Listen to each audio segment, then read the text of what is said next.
Hi there. Welcome to Conversations, where we seek to advance your leader and team excellence by discussing relevant topics that impact today's organizations.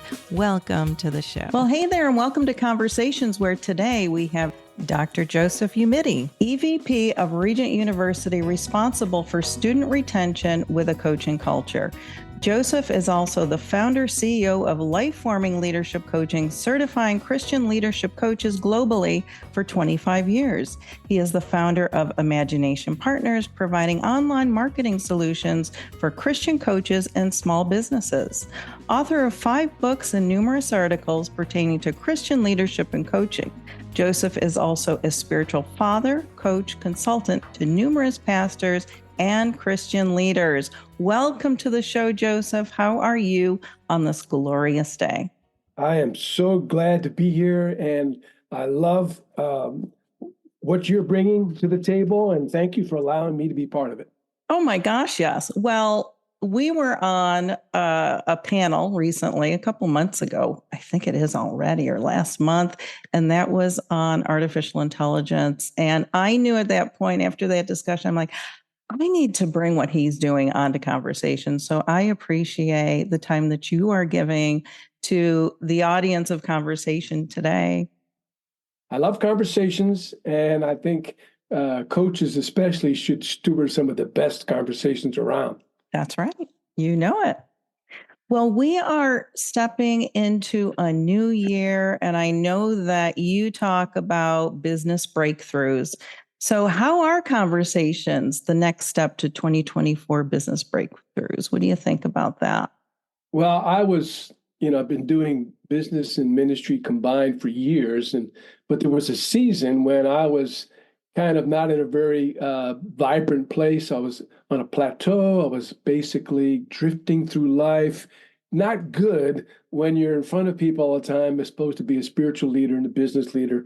And so one day when I went to pick up a gentleman I had never met, he's kind of a famous founding board member of many Christian organizations. I was hoping he would keep the conversation on a superficial level, maybe tourist talk. Tell me about this. Just a 20-minute drive is all I was going to chauffeur him. But when he stood up in the restaurant and said, "I recognize you, Dr. Umidi, from your website. Glad to meet you. Can I ask you a question?" And then he laid the question on me that changed my life. He said, "If you keep doing in the next 3 years what you've been doing in the last, where will you be in terms of God's purpose and passion in your life?" And like a deer in the headlight, I just stunned. Then all of a sudden, I told him what I just told you, Kelly, and that is, I'm not in a good place.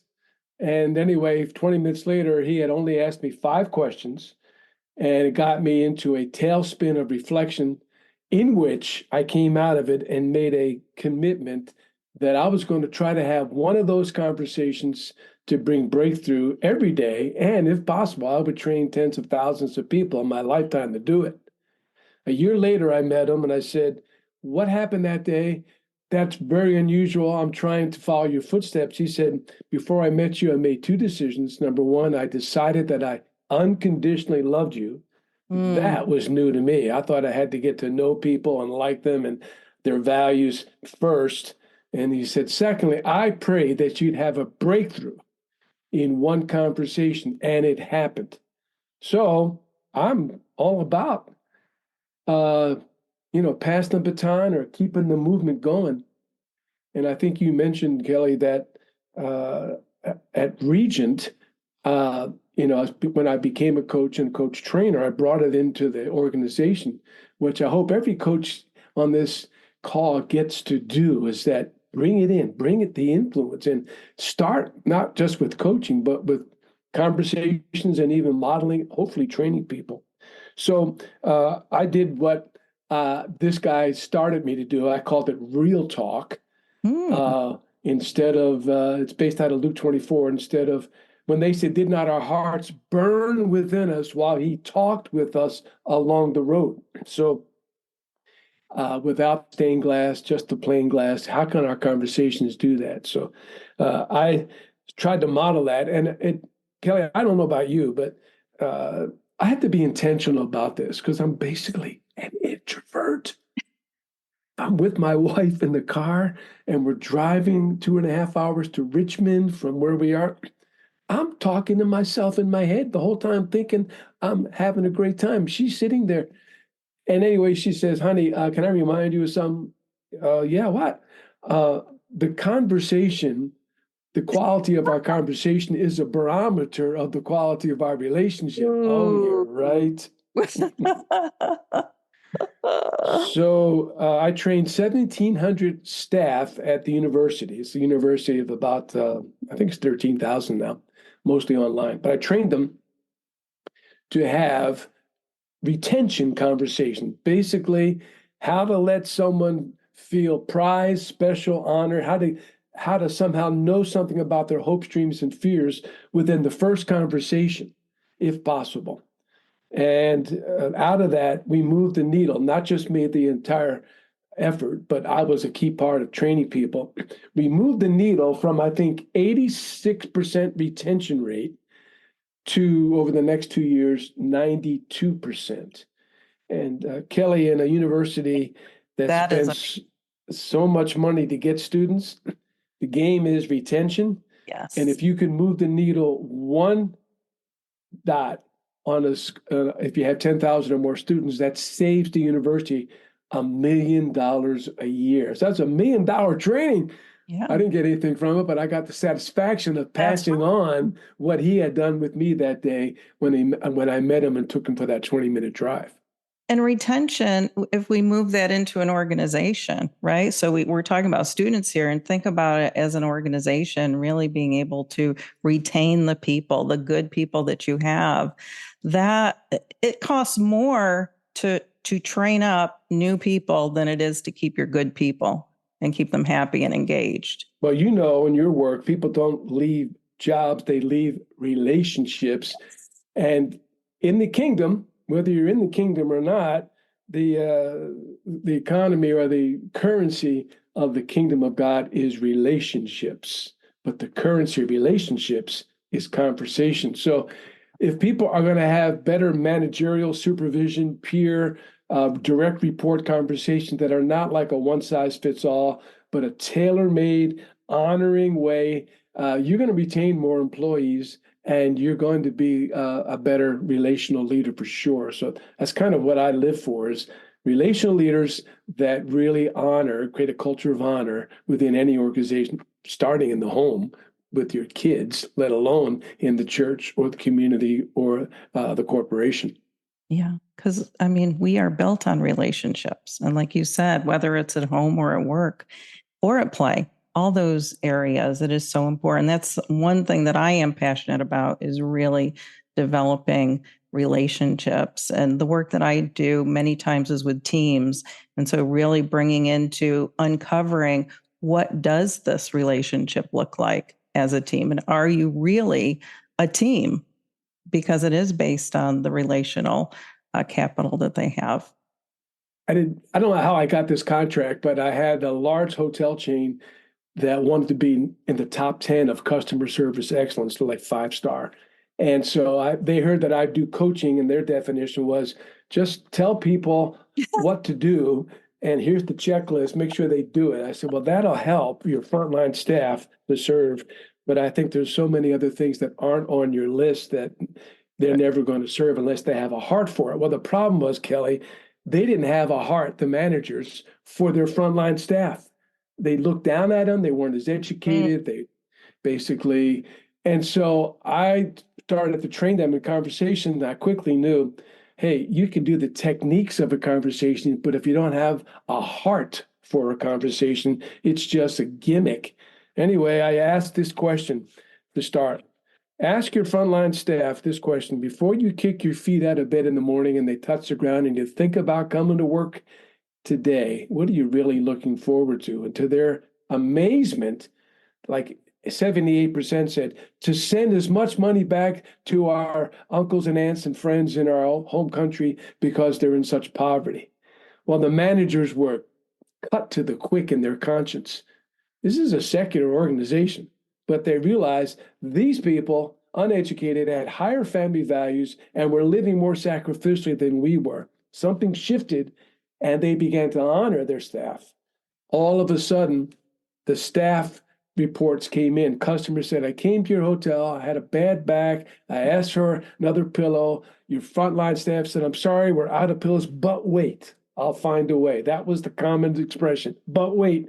And they stuffed the pillowcase with towels. Customer said, best sleep I've had. I'm coming back here next month when I come through. And they found all the ways outside the checklist because they had a heart to serve the customers, because the managers had a heart to serve their staff. So you're right. Relationships make all the difference in conversations. Yeah. And as you were talking, something popped up for me. I was, when I was researching my book, I was talking with this organization, and it was interesting that their employee engagement surveys, they found they really dug deep, and they were really looking into loyalty as well. And their most loyal employees were ones who lived the furthest away. Wow. Yeah, which was really interesting. So it does take digging in and understanding your people. And when it comes to coaching and developing those conversations and those relationships, not being afraid to dig deeper.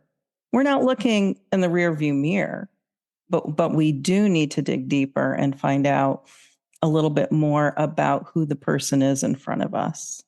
So you got 18, 19-year-old, 20-year-old kids. They've been through COVID. They've been locked down. They haven't been to their high school prom. They're living on social media. They're basically don't know how to relate to people, and they feel like a number to start with, unknown. So I said, I'll do with you what I did for the staff at the university. So Kelly, do you know the meaning of your name, Kelly? Any meaning come to your mind? Yes, or why your parents strength. And do you know why your parents gave you that name? I've had this conversation. I have had that conversation. I'm trying to think what the answer was. So Kelly is a great name, strength. Is there any nickname that you recall? I know I was been called a lot, so I'm not too good, but that you really liked, stood out, or anybody else's name that's a metaphor for your life right now? Geez, not a nickname, because they were negative and they came from my older brothers. Darn those older brothers. Right.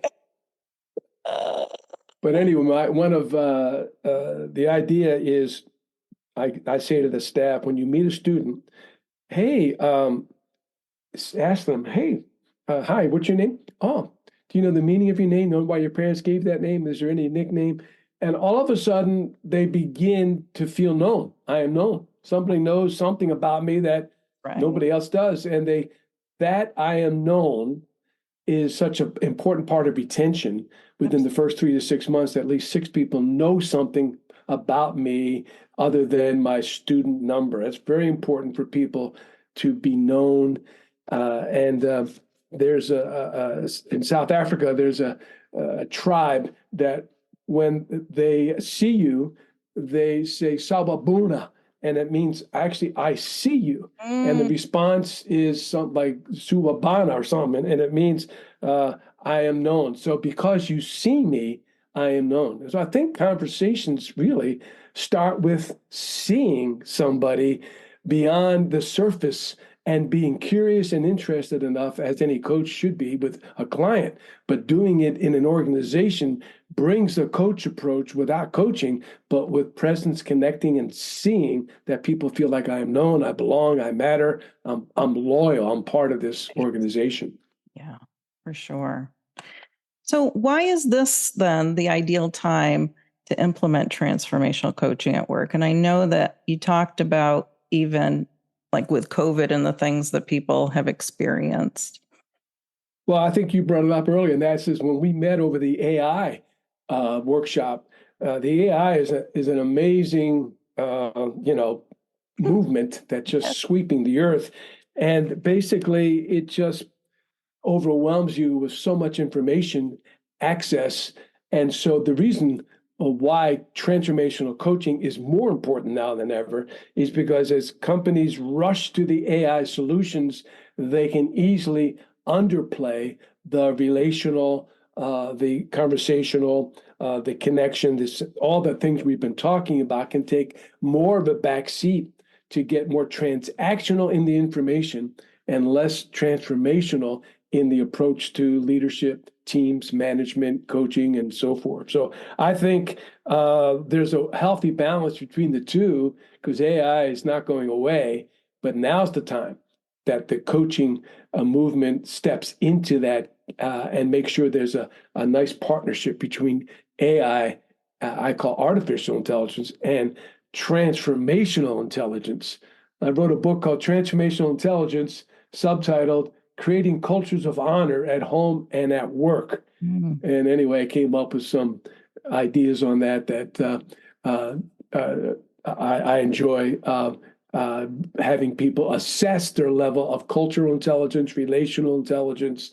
Of course, there's emotional intelligence, spiritual intelligence, conversational intelligence. Anyway, there's lots of intels that I look at. We need to be intelligent. So the question isn't how intelligent are you? That's Your right. IQ. It's how are you intelligent? That's the real question. You're right. Well, I'd love to turn there into really maximizing the innovative marketing tech that you have, and that I know that seems to be right on time. So I would love for you to talk about the platform that you have and what you're doing that's fun around that. Well, being in kind of one of the early pioneers of Christian coach training, I kind of just I'm a slow boat to China when it comes to marketing and tech. I mean, I'm old school, put me in front of people, let me do a workshop or seminar. And so I didn't do hardly any marketing. In fact, what was supposed to be just an experiment at the university to see if it would kick in, it became an amazing phenomena. And it wasn't because of me, the people that I trained did it all. But I had world-class facilities, world-class administration, and world-class marketing already in place, because I was doing elective training for coach training for students that already were marketed into the university. I didn't have to do any marketing. And then when they said, you can't do this anymore because we're getting federal money for scholarships and you're not a recognized federal. Oh, so now I was starting over to learn how to do those marketing. And I had some miserable attempt because I am not a tech person. And I tried to do it alone and didn't work. So finally, I got a team together and we researched what we could do and that would somehow still keep our coaching authenticity, our coaching voice, our coaching presence that in the marketing. And we did combine a number of pieces on a platform that's amazing. It's integrated. The key that I found, Kelly, is systems. If you work the system works. Most small businesses or coaches do not have a system. Right. They have a one-off attempt to do this. They don't have a system that works for them that they have to keep working. So the integration of so many pieces that allow customer acquisition, client acquisition, customer nurture, client nurture, the ability to create a following. For instance, in my company, I have an old, tired list of about 5,000 people that have been around since 2000, right? Heard everything I'm going to say, they like me, but, it's just, so I didn't know what to do. I've used my own system and I built 2,000 people that are kind of raving fans within like 3 to 4 months. And that's a whole new refreshing for me to have those people hungry for what I can bring. And the old people appreciate some new blood in the team anyway. So that platform, I think, if I could put it this way, one of my nicknames, they could never pronounce my last name anyway, right? Is Dr. Dreamfire Strikes Again. Dream, it's not Doubtfire. That's the old movie back with Robin Williams. Oh. Robin Williams, right? You and I go way back. But dream is your purpose. Fire is your passion. The intersection of the two really ignites. So I'm good at igniting purpose and passion in conversations or coaching or even in systems. But Holy Spirit's convicted me. Stop it unless you can help them monetize it. Mm. because there's too many hope deferred makes the heart sick, dead dreams that have not come true, missed the time, you name it. People don't want to dream and get disappointed again. So I realized I was not going to do any more igniting Dreamfire unless I had a platform that actually was proven to get coaches, clients, or small business people more customers. And I've been working on it for over 2 years, and so we're there now, and we're actually launching it in the end of January, and would love to have any of your tribe test it out, take it for a test run if they like. Yeah, that's awesome. Yeah, and as I said, it's like right on time what you're doing. And yes, you've been, 2 years in the making and it's ready to launch. I think that that's fantastic. And I do like that it does take the place of so many other subscriptions, if you will, that people have, which is Yeah, I mean, when you're a solopreneur or solo coach, and you're not techie, because most coaches, as you know, Kelly, they love transformation, but they don't like sales or marketing. right. And so if you have to start also learn how to plug this and play this and connect this, oh my gosh, it's people throw in the towel really quick. I know. I think our organization, which is small now, we've dumbed it down, and this is fine. But we trained probably 15,000 coaches, in 29 countries, 14 languages, and again, most of those coaches are internal. They love coaching in the job they already have, maybe they're on the staff of a church or whatever. But those that are looking for a healthy passive income are frustrated by having to do it on their own and do all this tech. And so we really believe that we found a way that you don't longer have to be alone to get clients. You can do it in community. You can do it with mentoring and teaching. You can do it with tools that work and almost run themselves when you see how easy it is. I think it's about time for that to come forth and actually there's a lot of AI in that helps a coach get a webinar out there, a free webinar, get your teaching, get your chapter of your book, get whatever you're doing. And that, if there's anything I've realized, and you probably know this, Kelly, people don't buy coaching, they buy solutions and results. And most coaches don't know their niche enough or the needs of their niche or a way to approach them and to serve them that is in the voice of their niche. And so with that said, our platform creates a collaboration and community to really help them to get that and to get it finally for 2024 to get it right. Oh, and I love that. And I also, you mentioned about monetizing. And if we're talking to Christian coaches, many times, money is like something that they don't want to make more of. They're just happy doing what they're doing. And it's always, money is not a dirty word. The way that I consider money is that the more that I can make, the more that I can give. And it took a really shift in mindset for me to understand that and to be okay having a really nice contract and having money coming in and bringing people along on that contract. And so I think that there needs to be a mindset shift with some coaches, not all, but some coaches with money and being You able. hit the nail on the head on that one. Because I've been so international in third world countries and so forth, the first thing I needed to do for anybody to afford my coach training was to scholarship them. But the problem was I've mortgaged a lot of my company by not having made enough money to create a scholarship fund. Instead, I just gave it away. And so I still had to pay my trainers. Where did I pay them from? Well, from my job. So I realized that most people have a heart to help others, especially if they can't afford your services. But the way to do that is, like you're saying, create a nice income stream in which you then have the freedom, the opportunity to be a benefactor and to help them with scholarships if you choose to do that. Right. Yep. All right. So what is one of the top three things our listeners can do now to monetize their core purpose and passion? So I am a proponent of SEA, which I don't know where I ever got that term from. But it's important that you get it in the order. You first offer people support for that's the tools, the relational capital, whatever they need to move forward.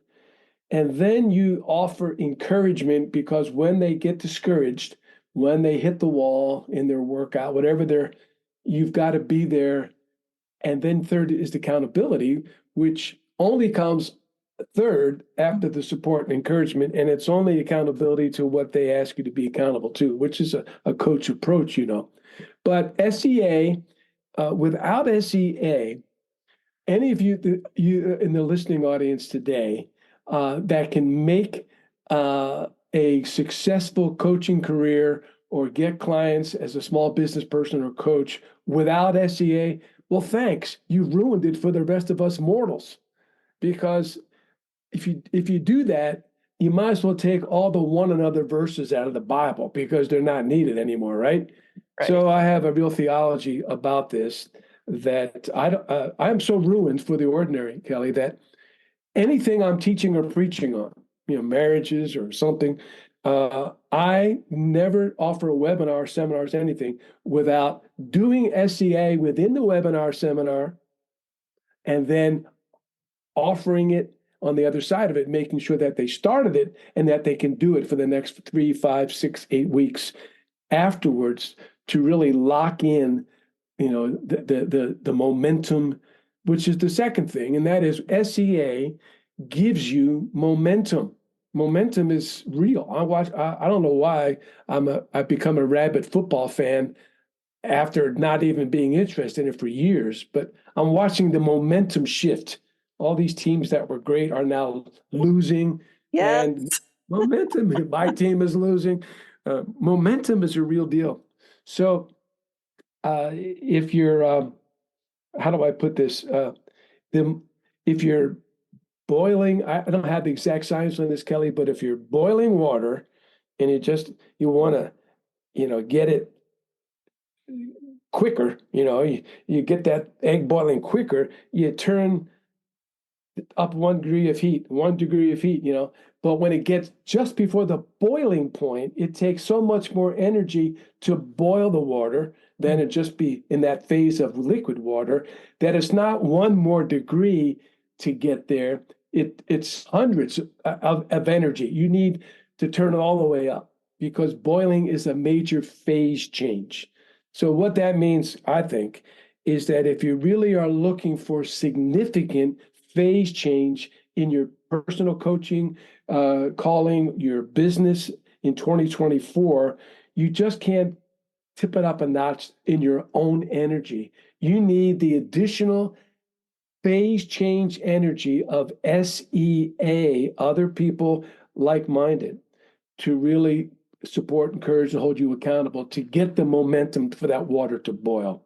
And without that, I'm afraid too many of us take 2 steps forward and then 1 step back, or 1 forward and 2 back. The momentum has to shift, and momentum is real.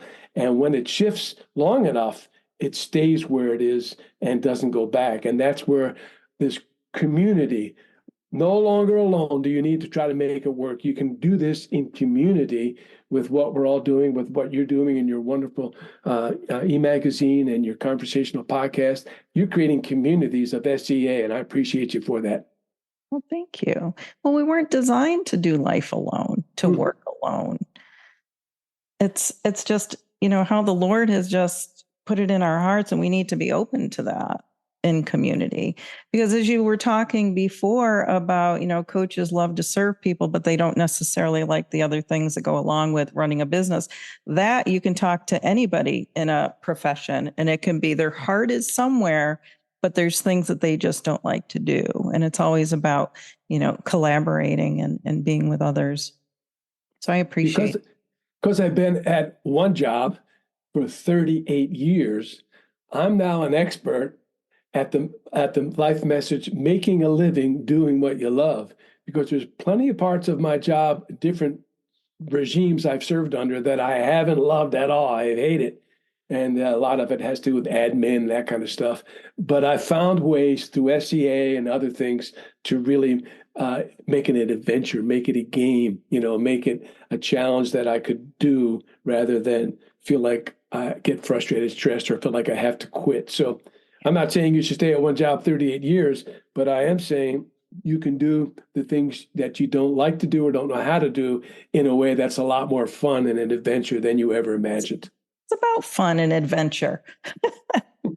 That's what I like. I do too.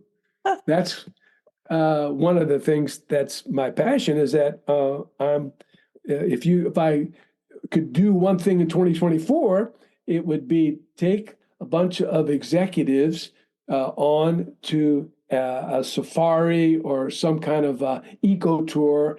And I'm too old to do everything they would do, but I would be their photographer because I love the adventure of photography.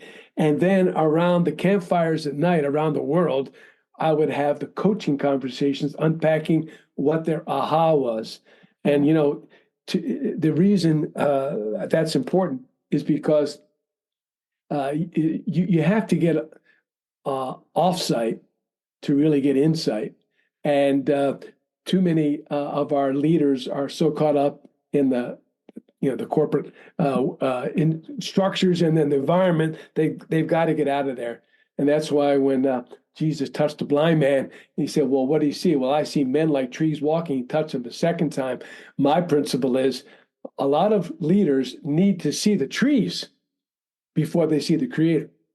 And they have to get them out of their environment where they can actually have an experience and unpack it with a coach, that they then get in touch with creation and the creator. And my, oh my, that'll change everything in their lives. And reflection is one of those things, and this goes right along with what you're saying, is leaders don't take time to sit down and reflect. And it is so powerful when they can do that. What would you say might be one or two techniques for a leader to reflect as they're moving into the new year, as they're looking maybe to change some things up? Yeah, it is the most atrophied muscle in our Western business culture, is the art of reflection. I agree. And so, yeah, everybody says, well, journal. Yeah, well, that's harder than you think when you haven't exercised those muscles, right, in a while.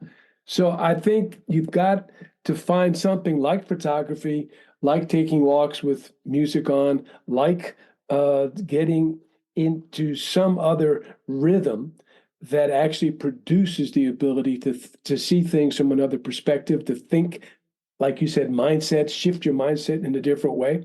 So I think reflection is really needed more than ever. But you've got to find a tailor-made way for it to work for you. And typically, any kind of exercise, which is another issue, but on the other side of exercise, is some of the best time to reflect, where you actually, have done something and you get into that zone or that mood where you can actually think more creatively, think more intentionally and more focused. And that's some of my best reflection time is after I exercise. That's interesting. What do you find is in those moments? Like, what is it that changes for you? Yeah, so when I get off the exercise bike, I really breathe heavily, and I just have the whole breathing thing is so powerful. I've got asthma, so I've learned that breathing is like everything. If you breathe through your nose, it makes all the difference in oxygenation. It's just an amazing science I never knew about, so I had the asthma. And so by heavy breathing, you actually can get into a zone where what you think and feel and are actually in more of an alignment. They seem to be congruous, and enables you to meditate on scripture better, enables you to think about planning your next week or month in your business or ministry or your coaching better. There's an amazing creativity that comes on the other side of some kind of exercise, for me anyway. That is terrific. Well, I have appreciated you so much and your transparency and really what you brought to this conversation today. I'd love to point people in your direction. So how could we do that? So, I've written a few books, but what's it called? Magnus opus? Whatever that means. It's your Latin word for your, I don't know what it even means, but my biggest book is called Jesus, the Master Coach. And the subtitle I like better than the title. It's called How the 100 Questions of Jesus Enable Anyone, Anywhere, Anytime to Have Life-Changing Interactions. And so I'd like to give that to your listeners, or people on your magazine or your podcast. And the only way I can do it is if they send an email, I'll send them the book. All right. And it's an ebook. Yeah, we can put that in the show notes for them. Okay. Sure. So Jesus, the Master Coach. So here's what you would do. JTMC. That stands for Jesus, the Master Coach. JTMC at, here's where it gets a little more difficult, lifeformingcoach.com. That's a long word. That's my company's name, my nonprofit.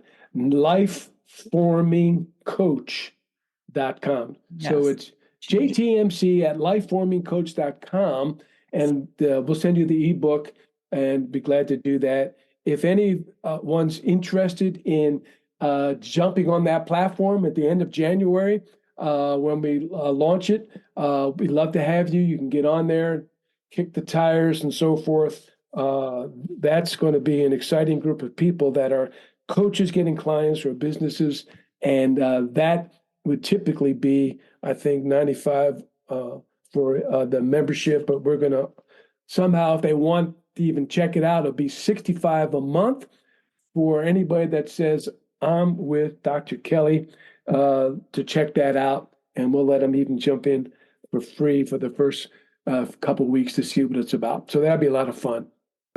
I do coach training. So if there's anybody that wants to become a coach, I love it, and I only do it like maybe twice a year, and I only do it in a group of about 12. So I got the ACT, Accelerated Coach Training Plus, and the plus is I give them everything that I can out of my Santa Claus bag of leadership tools, this and that. Because I'm in this phase of my life where I used to have all my trainers train, and I never had time for it. And now I'm just doing a few trainings myself. I am launching another ACT group in the end of January. So in addition to existing coaches that need clients, I can help people become a transformational coach to a Christian perspective. So those are the things that I'm passionate about, is getting my book and the conversations that will result from it to a new level, and helping businesses and coaches find that SCEA platform to really make a difference in 2024. So love to have some of your tribe in there, Kelly. Excellent. Well, we appreciate you. You are just full of wisdom and fun, and I like that. So until next time, you keep doing great things, and we'll see you soon. Thank you so much. Okay, bye-bye.